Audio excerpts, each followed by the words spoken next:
সেজন্য বলতেছি যে এই ভুলটি আপনারা কখনোই করবেন না।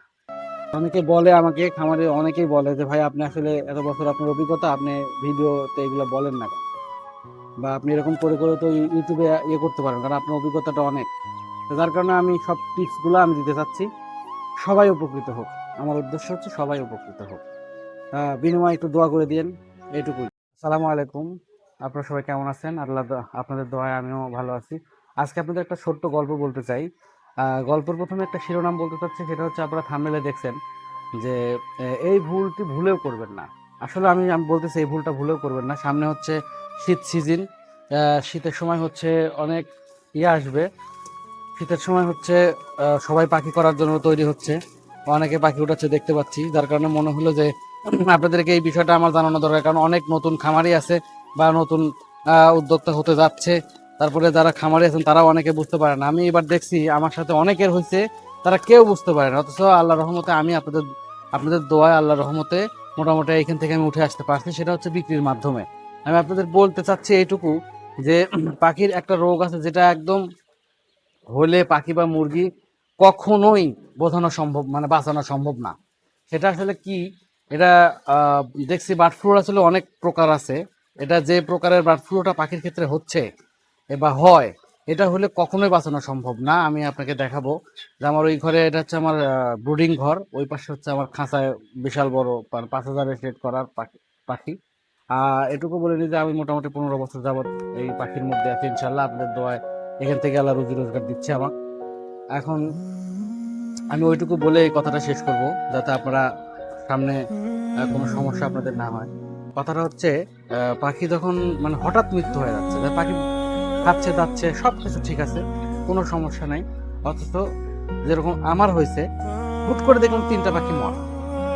মানে কেড়ে কে এরকম মরা, হঠাৎ এরকম মরা কেন? পরে দেখলাম যে পাখির মুখ দিয়ে একটু লালা লালা আছে, এবং হচ্ছে নাক মুখ দিয়ে লালা পড়তেছে, এবং পাখি সুস্থ, গলায় খাবার দাবার সব আছে, অথচ সে মারা গেল। তারপরে আমার ভিতরে একটু ভয় কাজ করলো। এর আগেও আমার একবার এরকম হয়েছিল। তখন আমি বুঝতে পারলাম যে এটা সেটাই। এই যে আমি তৎক্ষণাৎ একটা সিদ্ধান্ত নিলাম যে এটা হয়তো সেইটাই। তখন আমি এদিকে বিক্রির জন্য তৈরি হচ্ছি, আবার ভাবলাম যে দেখি একটা ভ্যাকসিন দিয়া এটাকে কন্ট্রোল করা যায় কিনা। তখন আমি ভ্যাকসিনও দিলাম, আবার বিক্রির জন্য তৈরি করলাম। তো ভ্যাকসিন দেওয়ার পর দেখলাম যে না, কন্ট্রোল না, আমার আরো মোটামুটি 5-7টার মতো কাটলো। ঠিক তখন আমি আর এক মুহূর্ত দেরি করিনি, সঙ্গে সঙ্গে সব বিক্রি করে দিছি। বিক্রি করে দিয়ে আমি এখান থেকে উঠে আসতে পারছি, আমার কোনো মানে লসই হয়নি। আমি ভালো পাখির মতোই দাম পাইছি। আমার মোটামুটি সব থেকে বড় বিষয় আপনাদের দোয়ায়, মানে আমি এমন সময় আমার এটা হয়েছিল যে যে সময়টা হচ্ছে একদম শেষের দিকেই, প্রায় আমি পাখি দিন প্রায় শেষের দিকে, গরম পড়ে যাচ্ছে, এই টাইমে বিক্রি করব, ঠিক এই টাইমে এটা হয়েছে। দেখ, এটা আপনাদের বলে দিলাম এই কারণে যে আপনারা যেন সামনে এরকম যদি কিছু হয়, এখান থেকে যেন আপনারা উঠে আসতে পারেন, বা আপনারা যেন ওই বুঝলেন না যে আসলে এটা কি হয়েছে, চিকিৎসার পেছনে দৌড়ালেন, আপনাদের সব একদম আপনারা থামলে তো দেখছেন ঢাকিত করে উঠাচ্ছে, ঠিক এরকমই। সেজন্য বলতেছি যে এই ভুলটি আপনারা কখনোই করবেন না। আসসালামু আলাইকুম ওয়া রাহমাতুল্লাহি ওয়া বারাকাতুহু। পরবর্তী ভিডিওটা আপনাদের আরো সুন্দর একটা ভিডিও, ওষুধপত্র নিয়ে আমার এই পাখিতে যত আছে সেই বিষয়টা নিয়ে একটু দেখাবো, যে অল্প সময় পাখিগুলো আমি কেমন এত দ্রুত কেন। আমার পাখির বয়স কিন্তু অল্প দিন, মোটামুটি 17 দিন। 17 দিনের পাখি দেখেন মনে হচ্ছে 22-23 দিন, 24 দিনের পাখি। তো এখন হচ্ছে এই এই পাখিগুলো আমি আপনাদেরকে দেখাই, এই এই পাখিগুলোর আসলে কোন ওষুধ দিলাম। খাবারটা যে কোনো খাবারই ভালো, যে কোনো ভালো কোম্পানির খাবারই ভালো হতে পারে। আমি এটা সোনালি স্টার্টার বা লেয়ার স্টার্টার দিয়ে পাখি করি, এটা হচ্ছে আমার কথা। আর এটা হচ্ছে মানে কি ওষুধ দিয়ে এটা আমি এই পাখিকে আমি এই এতদিন এই 17 দিন পাললাম, এইটা আমি কালকের ভিডিওতে, আগামীর ভিডিওতে আমি অবশ্যই এটা আমি আপনাদেরকে জানাবো।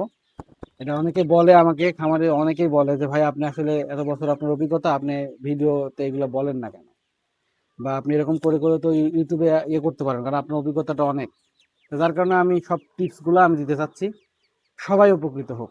আমার উদ্দেশ্য হচ্ছে সবাই উপকৃত হোক। বিনিময়ে একটু দোয়া করে দিয়েন, এইটুকুই, আর কিছু না।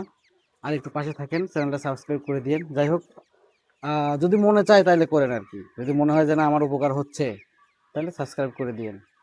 আর পরবর্তী ভিডিওটা দেখার জন্য প্রস্তুত থাকেন, রেডি থাকেন। পরবর্তী ভিডিওতে দেখা হচ্ছে। আসসালামু আলাইকুম ওয়া রাহমাতুল্লাহি ওয়া বারাকাতুহু।